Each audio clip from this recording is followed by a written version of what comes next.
Hello friends, welcome back to my channel. My name is Ashutosh और आज करने जा रहे हैं शॉर्ट सीरीज़ का अगला चैप्टर। नाम है नेशनलिज्म इन इंडिया। तो इस चैप्टर ये चैप्टर सबसे बड़ा चैप्टर है of are class 10th SST. और मैं इसमें काफ़ी बोर होता हूँ। ऑफ कोर्स आप भी होते होगे आई सपोज, क्योंकि हिस्ट्री काफ़ी बोरिंग होता है और ऊपर से इतना लंबा चैप्टर। Oh my God. पर ये दिक्कतें आज ख़त्म होने वाली हैं। क्यों? क्योंकि आज करने जा रहे हैं शॉर्ट सीरीज़, जिसमें ऐसे टॉपिक्स बताऊंगा सिर्फ वही पढ़ने हैं, और वो पढ़ने के बाद क्या होगा, 100% मार्क्स आएंगे गारंटी के साथ। चलो शुरू करते हैं बिना किसी देरी के। ठीक है, आइए देखते हैं। सबसे पहले जानते हैं कि ओवरव्यू क्या है इस चैप्टर का। तो इसमें हम लोग को जानना है कि नेशनलिज्म इन इंडिया में एक साइड चीज़ें चल रही हैं कि ग्रोथ हो रही है किसी एंटी कॉलोनियल मूवमेंट्स की, यानी कि जो वो लोग हम लोग पे फ्रीडम हम लोग को नहीं मिल रहा था, जो हम पे कब्जा कर लिए थे, उसके खिलाफ मूवमेंट चल रहे थे एक साइड, और दूसरी तरफ अलग अलग टाइप के मूवमेंट कराए जा रहे थे through the political leaders such as non cooperation movement, फिर ट्रूस पीरियड, फिर सिविल डिसोबीडियंस मूवमेंट्स। फिर इसमें हमें सिविल डिसोबीडियंस मूवमेंट में हमें क्या देखना है, इसमें हमें देखना है कि कैसे पार्टिसिपेंट्स लोग ने क्या क्या किया था, इसका एजेंडा क्या था, और इस मूवमेंट के क्या लिमिटेशंस थे, कि आखिर क्या प्रॉब्लम्स आए थे सिविल डिसोबीडियंस में, जो कि थोड़ा सा हिंड्रेंस प्रोड्यूस किए थे उस एक्ट में और उस मूवमेंट में। ठीक है, तो ये सब इस चैप्टर में बहुत इंपॉर्टेंट चीज़ें पढ़ना है हमें। फिर इसमें हमें देखना था कि फर्स्ट वर्ल्ड वॉर में क्या हुआ, फिर महात्मा गांधी जब इंडिया आए तो फिर क्या हुआ, फिर new phase of Indian national movement. तो जब महात्मा गांधी इंडिया आए थे, MG when came to India, देखो इसके बाद जो उन्होंने 3 जगह सत्याग्रह किए थे ना, सबसे इम्पोर्टेंट है। पहला 1915 वाला चंपारण वाला सत्याग्रह इंडिगो प्लांटेशन वर्कर्स के लिए किया था उन्होंने। फिर मील वर्कर्स के लिए कहाँ किया था? अहमदाबाद में किया था।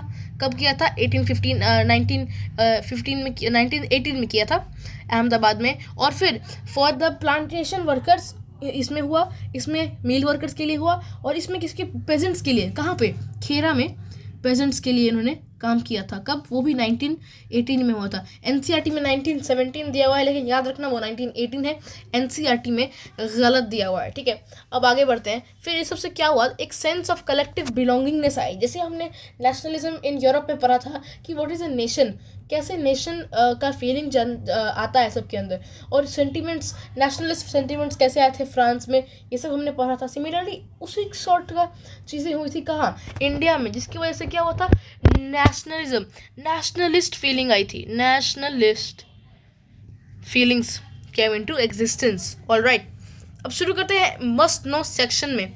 सबसे पहले MCQ के लिए कुछ इवेंट्स की क्रोनोलॉजी याद रख लेना चाहिए हमें, जैसे कि Gandhi ji coming to India 1915, Champaran और खेरा। चंपारण हुआ 1915 में, खेरा हुआ 1917। फिर यहाँ देख सकते हो मैंने भी NCERT का लिखा था, लेकिन ये नहीं, 1917 नहीं बट 1918 हुआ था।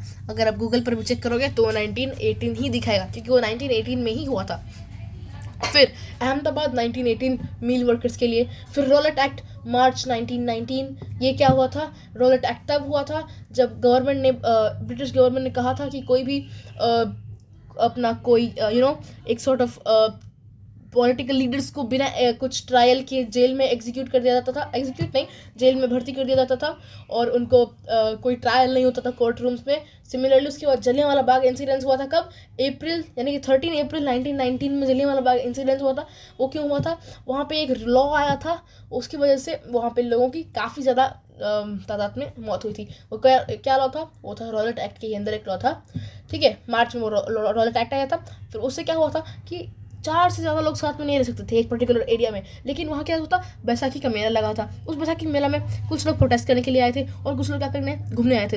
तो सभी लोग क्या हुए, सभी लोग मर गए। क्यों मर गए? क्योंकि उनको पता नहीं था कि रॉलेट एक्ट कुछ होता, क्योंकि लोग बाहर से आए थे, पंजाब आए थे कहीं और दूसरी स्टेट से, तो इसकी वजह से रॉलेट एक्ट का पता नहीं था, और उससे उन लोग की मर्डर कह सकते हो, कुछ भी कह सकते हो, वो था।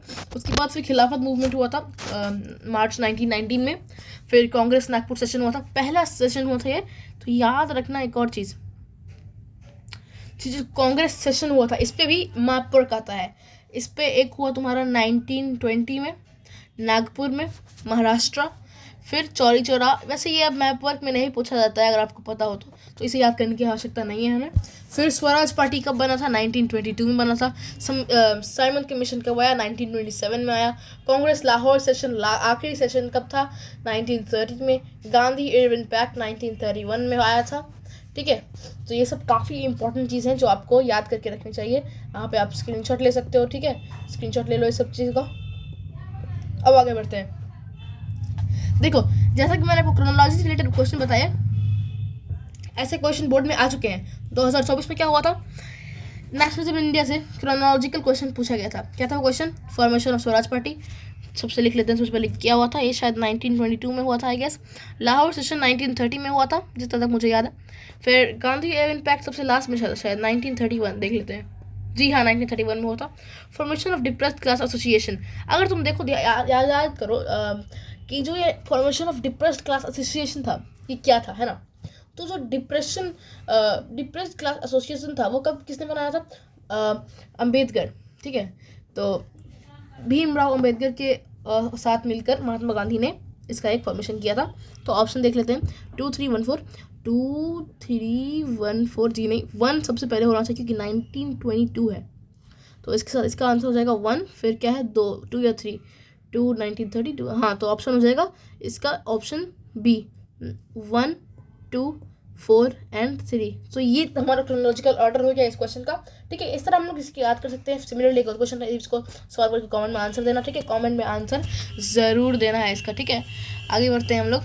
फिर और आगे आते हैं मस्त सेक्शन में। क्या जानना है कि द फर्स्ट वर्ल्ड वॉर, खिलाफत एंड नॉन कोऑपरेशन मूवमेंट्स। इस टॉपिक सबसे implications of first world war के बारे में बहुत इंपॉर्टेंट क्वेश्चंस पूछे जाते हैं। ठीक है, तो यहाँ से सब्जेक्टिव क्वेश्चन पूछे जाने के चांसेस काफ़ी ज़्यादा बढ़ जाते हैं। कैसे क्वेश्चन पूछे जाते हैं? 2023 में पूछा गया था। आप बताते हैं कैसे पूछा गया था।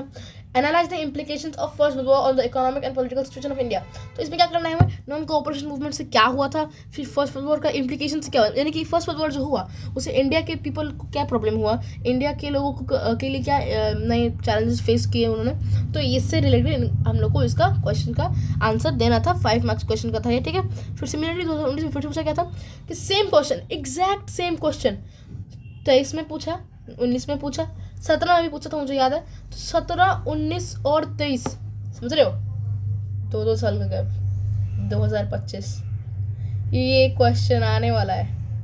फर्स्ट वर्ल्ड वॉर का इम्प्लीकेशन, ये मेरे लिए भी फ़ायदा हो गया क्योंकि मैं भी इसे अच्छे से याद कर लूँगा, just like you guys. Let's go ahead.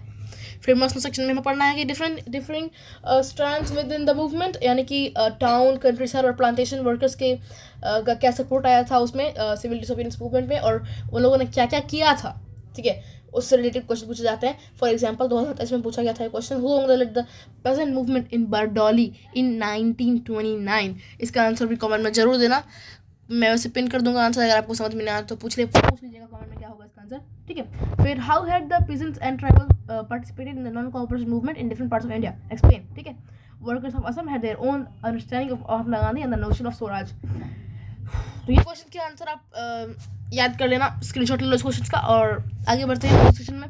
फिर सिविल डिसोबीडियंस की तरफ क्या क्या हुआ था। ठीक है, तो उसमें क्या हुआ था, टॉपिक से इवेंट्स पे क्रोनोलॉजिकल पार और इंडिविजुअली भी क्वेश्चन पूछे जा सकते हैं एमसीक्यू के तौर पे। उसके बाद सिविल डिसोबीडियंस मूवमेंट में कौन कौन से डिफरेंट पार्टिसिपेंट्स थे और उन्होंने क्या क्या किया था। रिच एंड पुअर पेजेंट्स हो गए, इंडस्ट्रियल ओनर्स थे, वर्कर्स एंड वुमेन थे, और इन सब से सब्जेक्टिव क्वेश्चन पूछे जाते हैं। For example these are the question that have been asked in the previous years. ठीक है, फिर मस्त सेक्शन में और जाना है कि selective sense of collective belongingness, इस पे सब्जेक्टिव क्वेश्चन पूछा जाता है।